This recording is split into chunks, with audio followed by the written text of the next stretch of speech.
Hey there, is your rear end sagging? No, not that one. The one on your truck. Well, mine is, so let's get that fixed. Let's take a look at the parts we need and then get to work.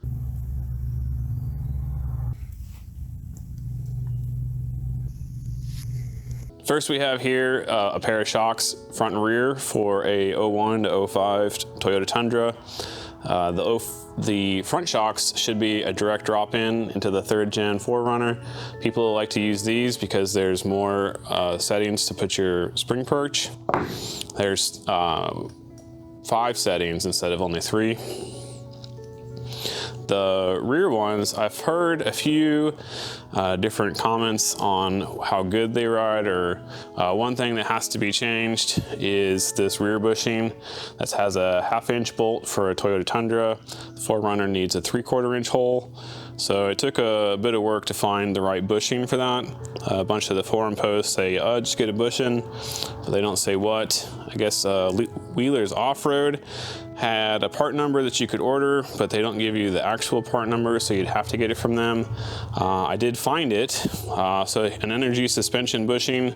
So we'll put that in there, see how that mounts up. Next, we can reuse some of the parts off of our 3rd gen shock, but we are gonna need a new mounting kit bushing for the top of our springs. Next, I have new endlinks. So the general recommendation is to take the endlinks off of the front of the 4Runner and put them in the back, and then get rear endlinks off of a 2nd gen 4Runner and put them in the front. So we've done that. Those are just some cheap ones from Rock Auto to see if that looks good. Then I've got a pair of OME 890 rear springs. They're supposed to provide 2 to 3 inches of lift. And then I've got a pair of the same 01 to 05 Toyota Tundra TRD springs.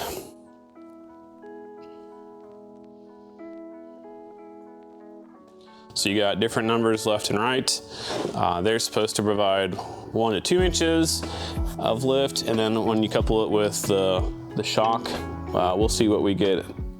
So currently my 4Runner is a 99, which is supposed to come from the factory with springs that are about 1 inch taller. So we'll see what kind of lift we actually get with this little kit. I do know that the rear springs on mine are sagging pretty bad, any kind of weight on the back, and the back end just drops down. So that's kind of why we started this whole project, is to fix that. So right now, to give us a frame of reference for how much lift we actually get from the center hub to the bottom of the frame, it's about 20.5 inches. Same thing in the front, we're sitting right at 20.5 inches. So I am shooting for just a little bit of rake on this truck. I would like the back end to be about 1 inch, maybe 1/2 inch higher. That way when I'm hauling a trailer or I've got a bunch of cargo in the back, I don't have that Carolina squat going on. So we'll see what we can dial in after we get this thing installed.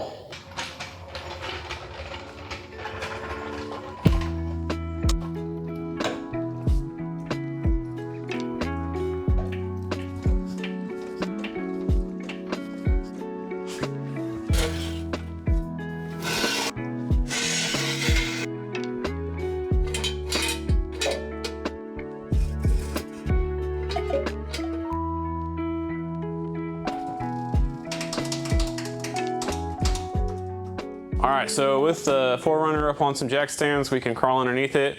The first thing I'm gonna work on is removing these rear shocks. This is supposed to be the hardest part of this job, and it's just because of where the top of the shock is.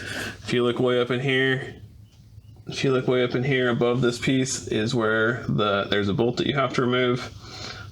There's really no easy way to get to that. Apparently a lot of the times the bottom half of the shock just starts to spin as you loosen that top nut. So let's get that tackled first. So I've got my 14mm wrench way up on top.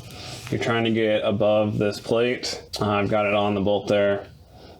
I don't know which way to turn this. How do I figure that out? Let's see. I'm turning this way.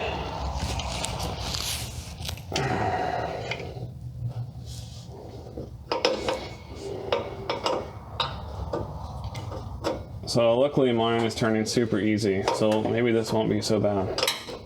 Which is gonna be?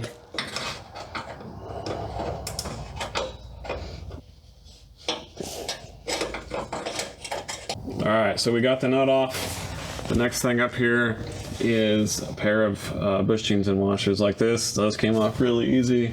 Now we can try to remove it from the axle itself and then pull it down and out. Got my 17 on my impact.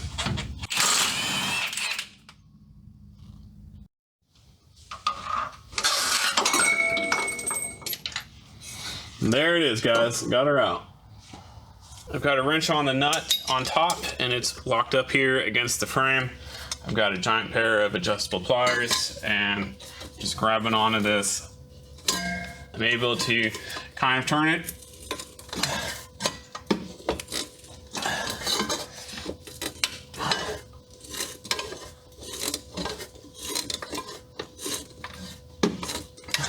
All right, so I managed to get both of them out. This blue one looks to be aftermarket.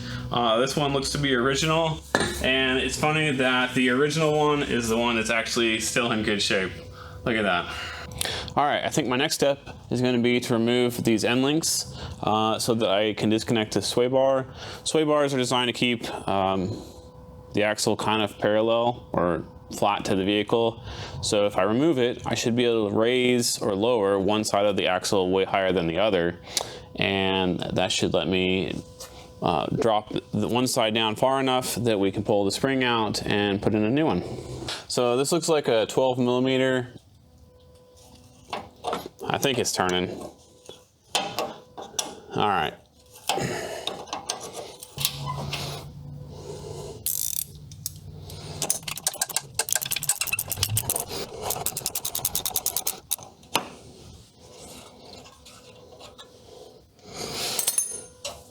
All right, this side's loose, on to the next.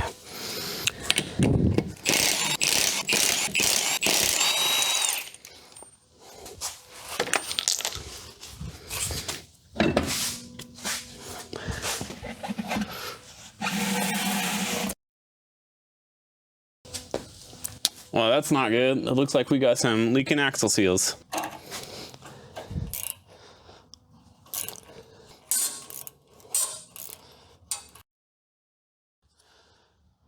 It's actually good that we're planning on replacing these end links anyway. This one, the dust boot's completely shot and it's pretty loose.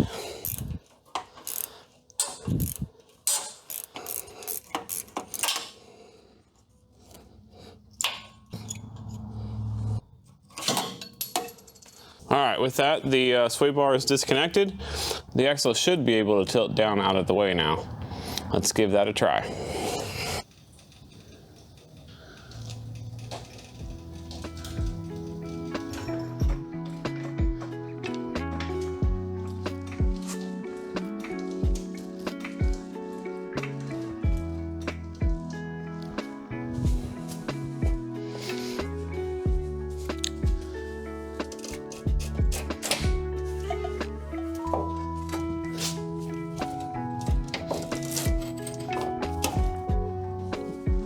And there you have it, first one's out. Here you have the original and the new one next to each other. You can see the new one is just a tiny bit longer, but it does have a lot more coil in this section than here. So it'll be interesting to see how this looks when it's on the truck. And so this little point is going to end up going on the truck in this little notch on the axle here. I'm going to go ahead and reuse that stock spring bump stop. There's a lot of conflicting information on some people cut them, some people remove them, some people get longer ones. I'm just going to run the stock for a while and see what happens.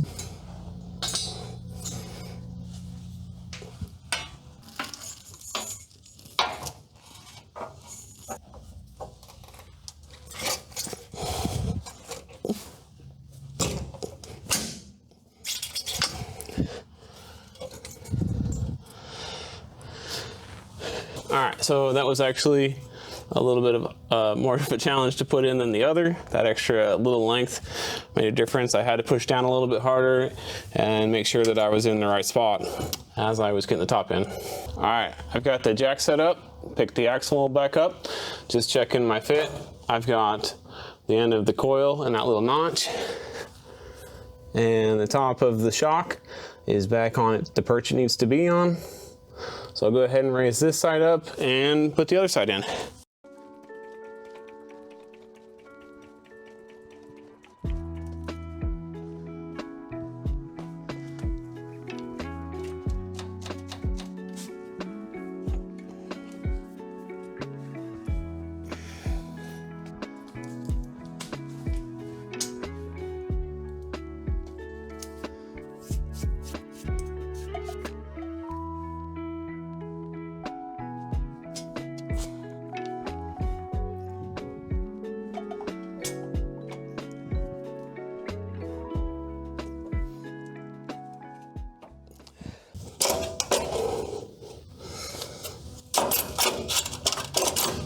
All right, and there's the next one. So the next step is to put the shocks in. So we got to press this out and push this one in. All right, so I'm over on my press now, using everybody's favorite press tools, some old sockets. So the plan is to use this one under here to catch the bushing, and then this one down here to push with it. Hopefully this will work.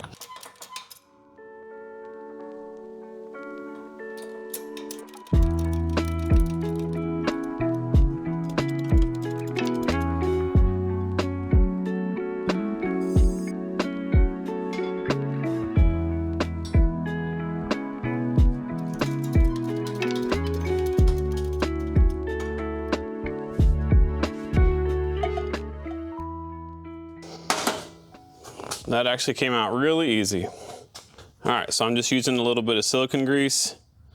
I'm gonna wipe it around the edge here so that it slides in easier.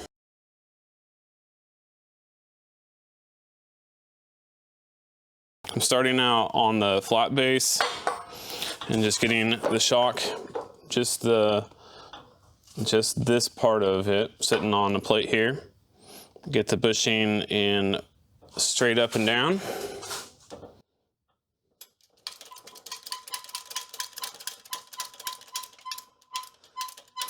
These kinds of bushings are always hard to get installed because they're so flexible in the middle. They want to bend and not go in straight. So there, that one is started. So I'm going to go ahead and add just a little bit more of this grease all the way around the outside where the bushing will be touching the metal, just so that, I don't know, just cause.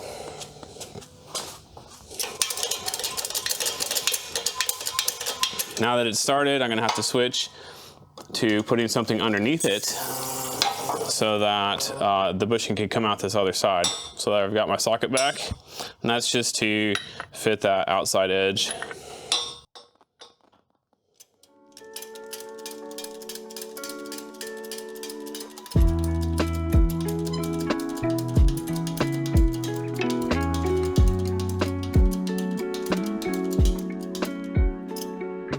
There you have it, fully installed.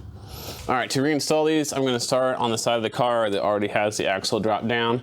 The old axles I could take out without doing this because they were blown and really easy to compress. These ones are brand new and they're going to need probably a jack for me to compress them. So the first thing we'll do is get our washers and bushings on this top side and then stick it back in the hole where the other one came out of. So here we have our installation hardware. There's no directions in the box or online on which order to put these in. So underneath the truck, you would have the shock coming off the tire, off the axle.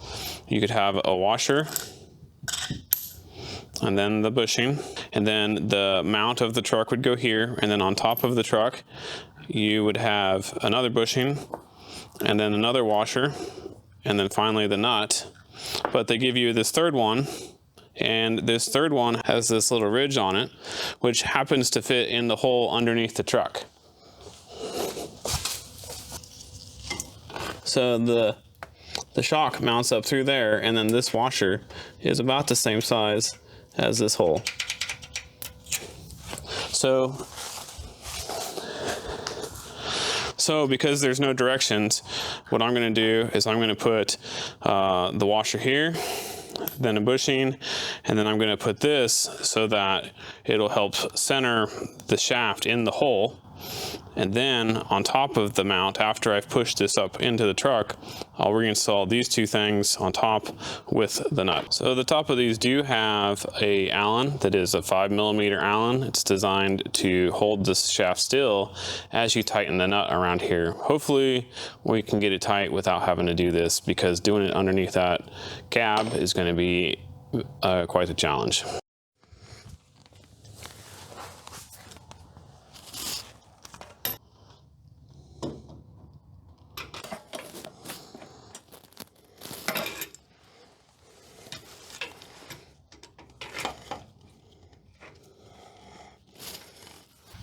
So if you're wondering why I opted to put that little silver extra washer on the bottom.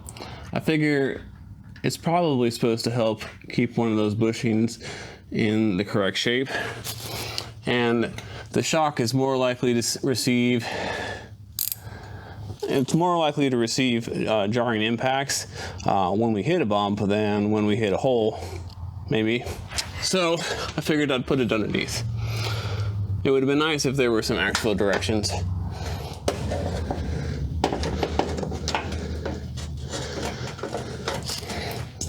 If I did it the wrong way and you know the right way, go ahead and flame me in the comments.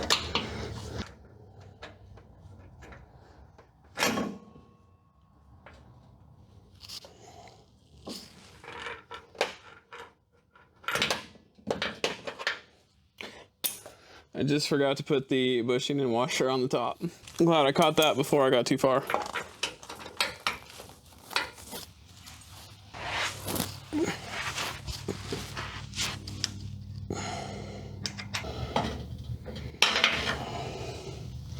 This pocket up here cannot be in the worst spot.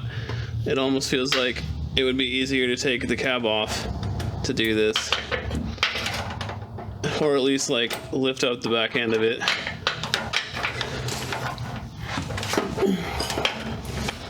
On top of all that, I think that this model, since it has the rear locker, is actually just a little bit worse because there's a lot of wiring up here for that locker.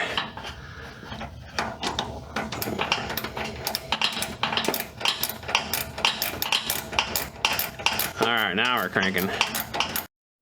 While this side is still down and the shock is the correct length to fit on here. All right, so I actually had to jack this side up. I managed to just beat both the shock and the bushing onto this post. And then I'm reusing a washer from the old shock that fits in the new bolt, or rather in the old bolt, just to help hold this bushing and everything on this post here.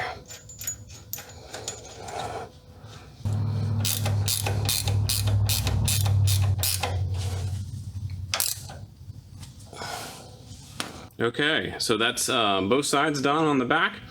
I still have to do the end links, but if the ones in the front are any good, we're going to go ahead and reuse those back here. So I need to get the front apart.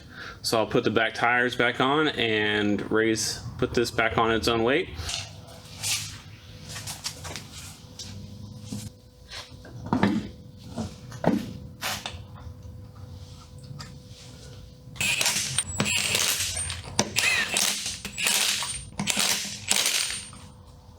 All right, those are tight enough that we can lower the vehicle back down. Obviously, we're gonna need them tighter than that if we wanna drive. Remember, we're just getting over to work on the front. All right, it's a new day. We're ready to start on the front end.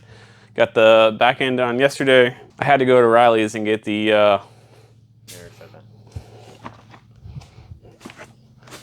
spring compressor. I had to go get the spring compressor of death. These tools always make everybody nervous. They definitely make me nervous, but you gotta do what you gotta do, right?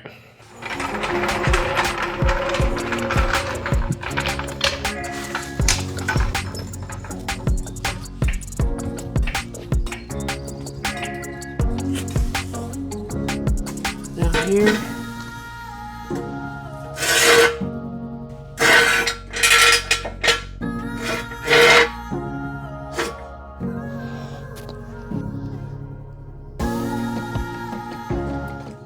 All right, now that we've got this on a jack stand, we'll take this tire off and work on getting that shock out of there.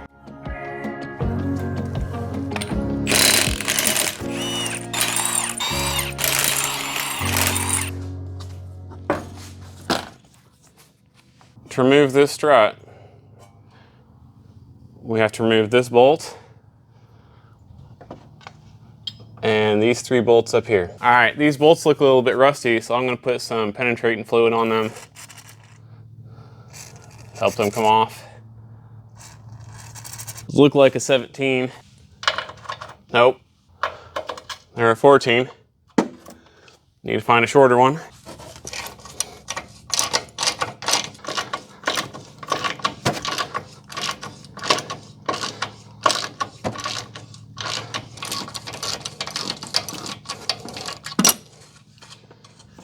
This back one is too close to the body of the truck here to get a socket on it, so I've got the old box end. And that one's tight. So that one's tight enough, I got a sheet on it. I got 2 wrenches here put together.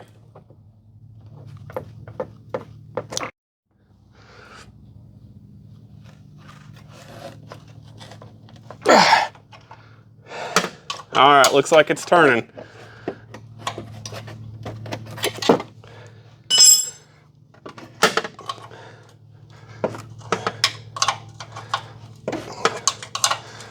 A little bit of leverage goes a long ways. While we're over here, the reason people clown on Rock Auto Parts, this ball joint, 3,000 miles on it. That boot is already trash. Next is the bottom bolt. This is a 19 millimeter.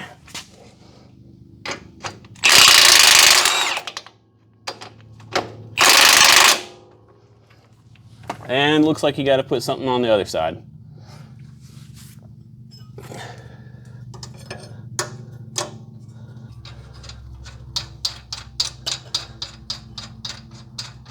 Actually, mine's easy enough to screw off with my fingers. See if we can work this one out here.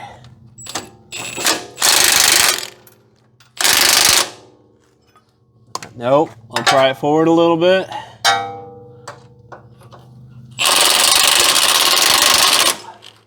I guess I should get the weight off of it, huh? I still got the jack holding this side up.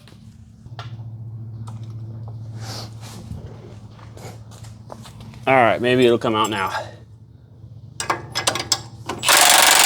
Okay.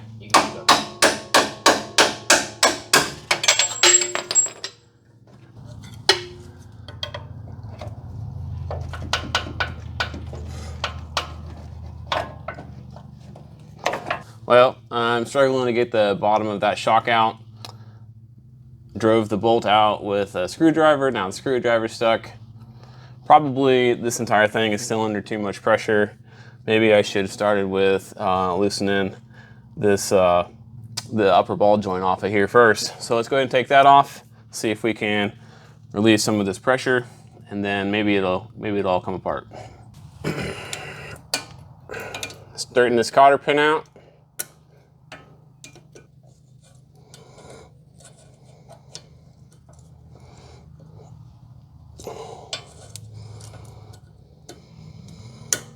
And then it pushes right through.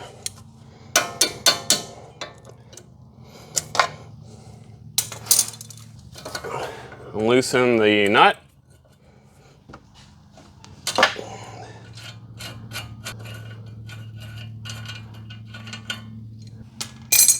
And usually a couple taps. So I did just change this one, that's why it came off easy. Sometimes it's a little bit more than that.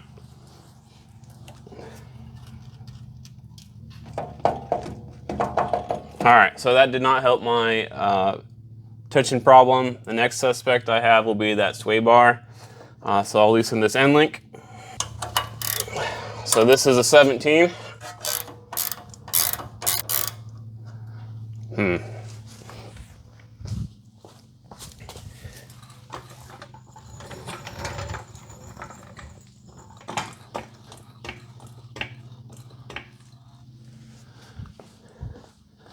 I just jacked it up a little bit so that hopefully it doesn't just pop apart in my face.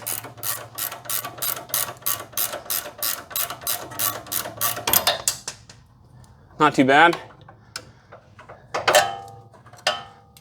All right, so now I can let this whole side down.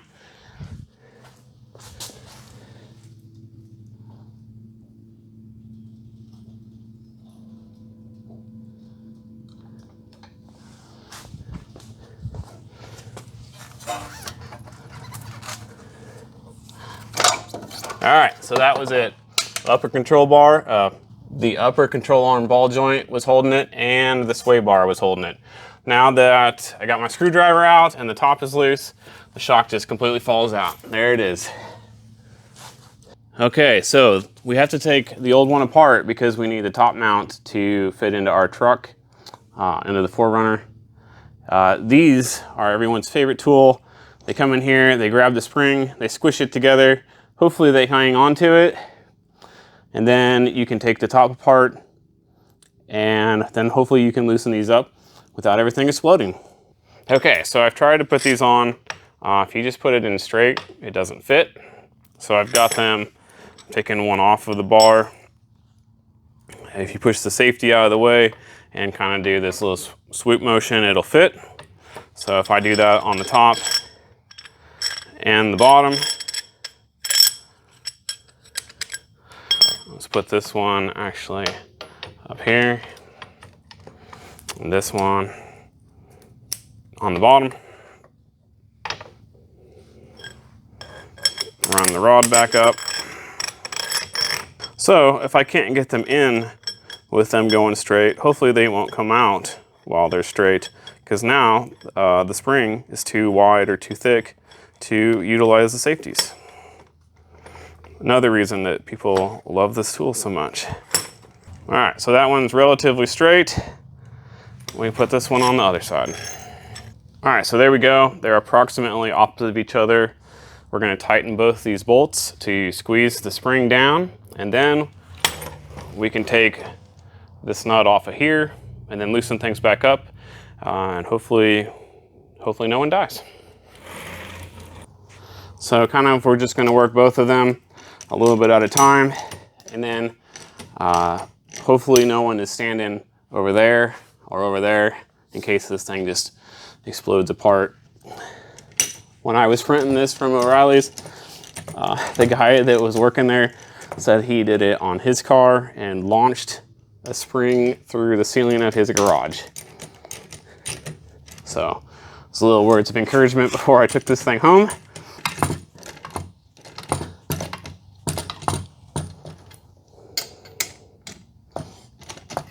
This bolt over here is starting to bend a little bit, just from the tension in here.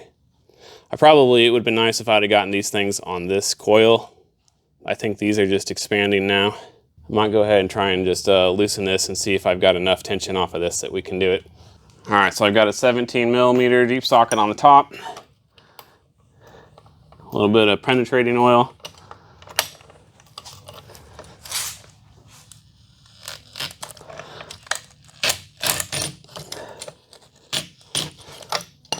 Oh, good. So the whole shaft is spinning. So I'll switch into an open end wrench, and then I put an adjustable plier on the end.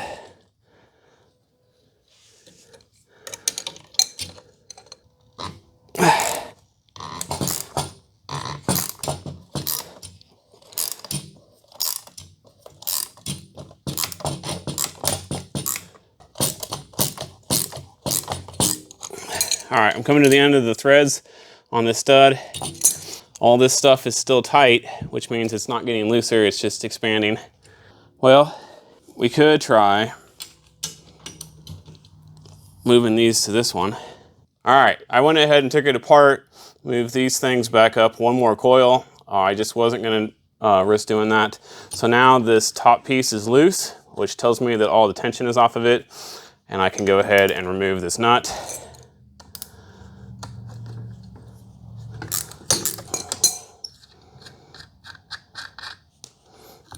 All right, so now we just loosen these up and it should just come apart nicely. And look at that, we loosened them up right at the edge of our range.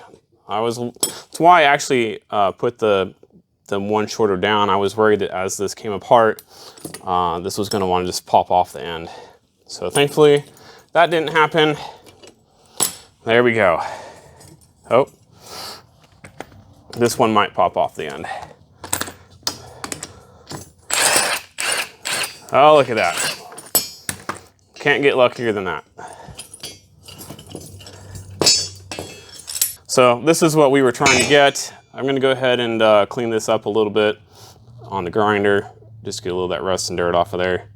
And then we got our new top mount bushing that we're gonna use for the TRD, the Tundra springs.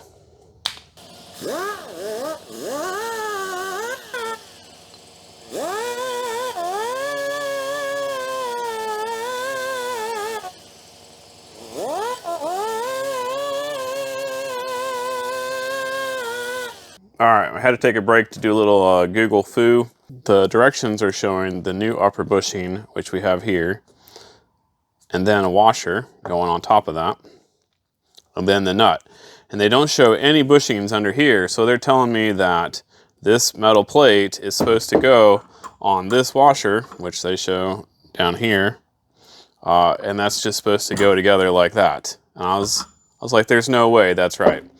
So somehow I look at the same directions on Bilstein's webpage, and it shows a little thing here that says OE upper bushing glued to the mount. So obviously mine's not glued, so I'm going to put the new Bilstein mount inside of here with the little lip side pointing in. And then I'm going to reuse this other bushing and put this one on the top, because that's where this one originally was.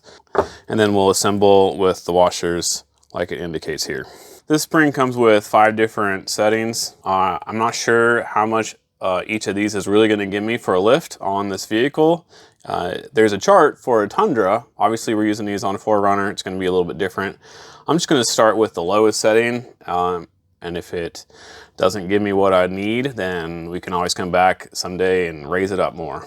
So the directions tell you to take this boot off so that you can put the perch on. That's just going to come down.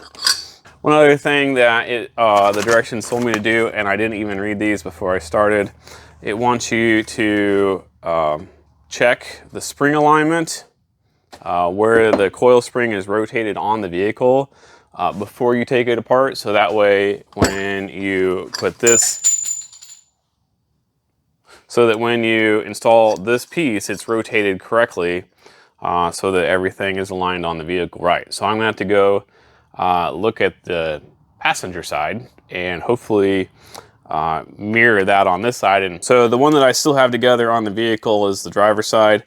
The bottom of the mount is completely perpendicular to the car, and then the bottom of the spring is pointing perfectly straight forward on the driver's side. So we're going to just mirror that on here on the passenger side, and hopefully everything works out the same. After getting the perch on the shock, the directions want you to reinstall the boot, and they want 10 inches from the bottom of this bushing here to the bottom of the boot. And then they give you a zip tie to install that.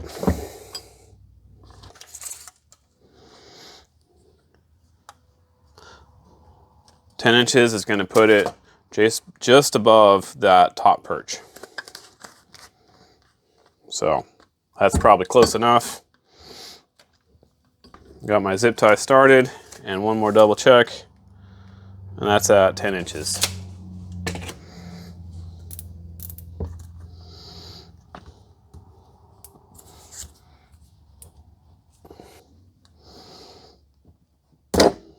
To reassemble this, they give you 2 washers, a small one and a large one.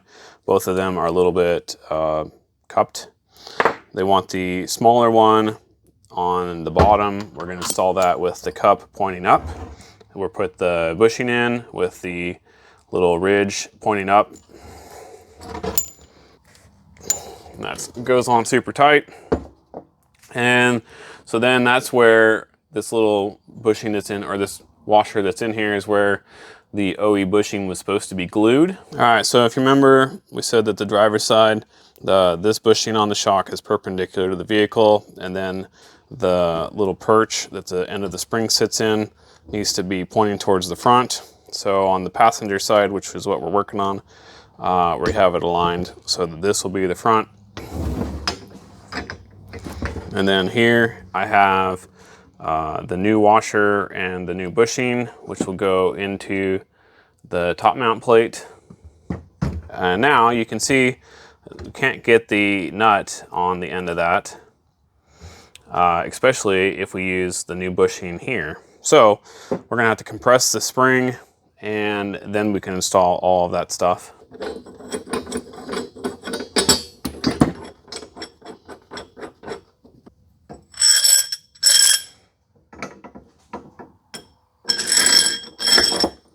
Okay, so I've got the spring compressed enough that there's a few threads showing so I can get the nut started on the top. So one thing you have to consider is how these 3 studs need to be oriented in the shock tower mount. So this one was sort of in the back. I'm not sure exactly what kind of angle these are going to need to be. Again, if this whole thing was perpendicular to the truck, there's one sort of just to the left of straight out. So hopefully we can just get a close guess in there and rotate the shock assembly once we have these 3 mounted. We'll see how that works. So we're going to tighten this to 20 foot-pounds. Now, likely the entire shaft is going to start spinning as we start tightening this. So you're supposed to hold the shaft with your with a wrench, which means then that you can't torque this without a clawfoot attachment for your torque wrench, which I do not have. So I think we're just going to we'll feel what 20 foot-pounds feels like on our torque wrench, and then we'll just use our wrench to get pretty close to that.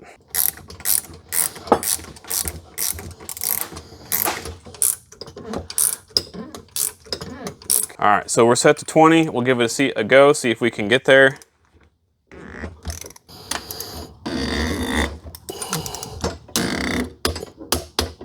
All right, we managed to get there without having to do anything funny. So down here at the bottom, the coils are too close together, so we have to just rotate these until we get up high enough that they'll come out.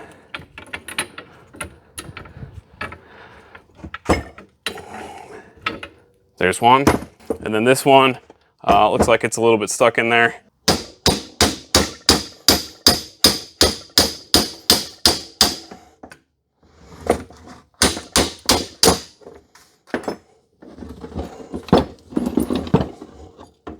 And there we go.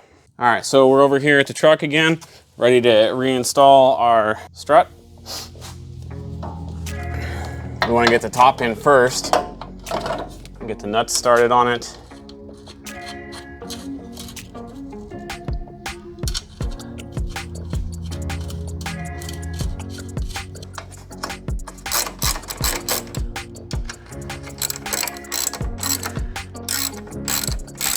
All right, my information shows 47 foot-pounds. That's what we got our wrench set to. 1, 2, and then again, you can't get that torque wrench on this back one.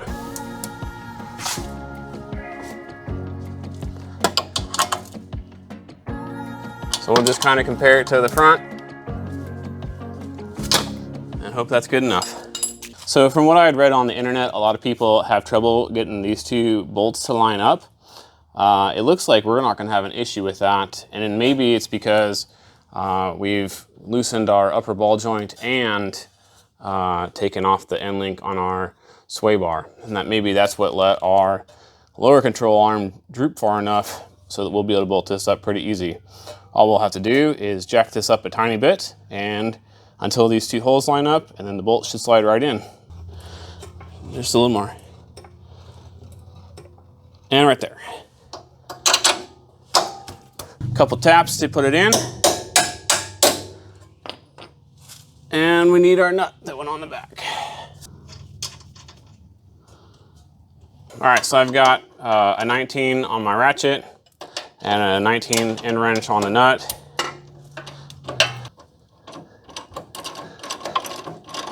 We'll torque this one to specs after we get the vehicle back down on its weight. Typically you want any of these things that rotate to be torqued, like your bushings and this here, to be torqued where the vehicle is going to sit for the rest of its life. So we're just going to raise this control arm now until our ball joint gets up into this top control arm. All right, reassembling this ball joint connection here. We'll have to replace this boot and this ball joint at a later time. This nut gets torqued to 80 foot-pounds.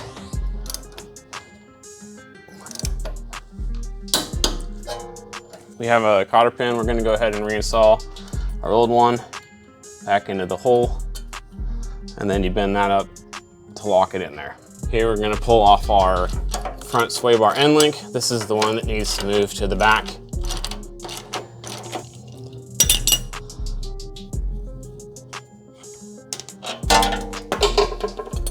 And then we got our new one ready to go in.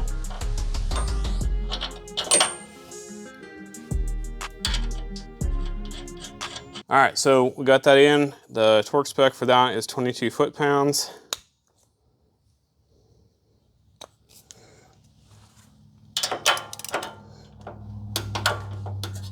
And there we go. So we'll go ahead and hook the top of that up after we're done with the other side. All right, so I got this tire on. Everything's tight enough, I can start on the other side. We'll go get the other side done, and then we'll fix our end links and make sure everything is torqued to spec. All right, with the magic of YouTube.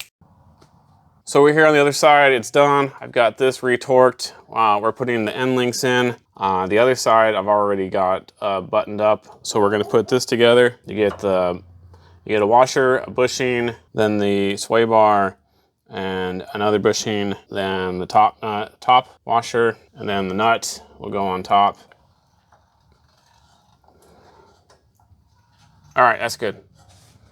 All right, you should be able to jack the car up until you can get this nut started.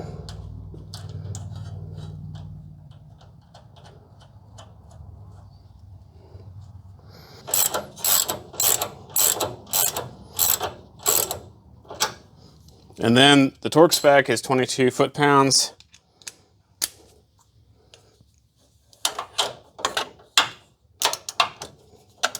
So that was the last piece that we needed to put together the front end. We can go ahead and put the tire on it and torque it to spec. And then we'll take our old end links and we'll stick them in the back and we'll be done. Okay, so here we are doing everybody's favorite task. We've got this end link, the rear end link we're trying to remove. You're supposed to put an Allen in this hole and then turn the nut to take it off. That hole's not holding an Allen without spinning. So I actually am able to hold the shaft of that with this pair of vice grips. The other option would be to get a grinder wheel and cut it off. But we need to remove this rear end link so that we can install the one from the front.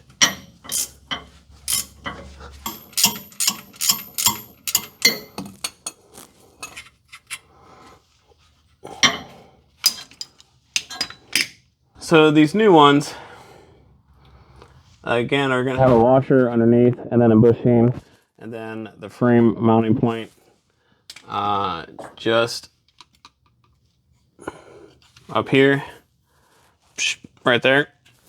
And then another bushing and then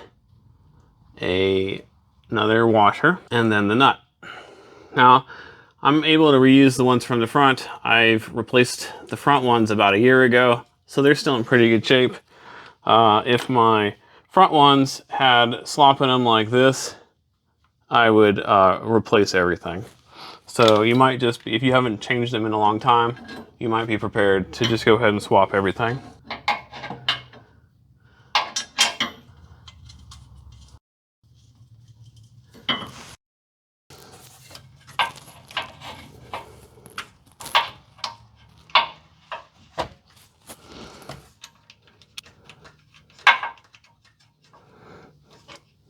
All right, and then all we gotta do is torque those. So for the torque settings, I couldn't find any for the rear, so I'm just reusing the ones from the front. 22 on the connection here and 51 on the connection up there. All right, one thing I haven't even mentioned why we're changing these, why we're swapping this end link from the front back here to the rear. Your goal is to get this sway bar closer to flat or parallel to the ground. And so we need, because we raised the truck up, we need an extra length here. So one last consideration while we're here under the back of the truck, this panhard bar is supposed to be horizontal. So they sell, or lots of people sell, an extension to that mounting bracket over there so that the bar will go up and then become horizontal. It looks like with as crooked as ours is, we probably should consider doing that. And with that, we're done with all the real work. All that I need to do is torque my lug nuts to 80 foot-pounds and then take it and get an alignment done. And for those of you that aren't aware, typically they tell you to do this in a star pattern. So starting on the bottom, then you'd go to the one opposite, and then just start working your way around on opposites.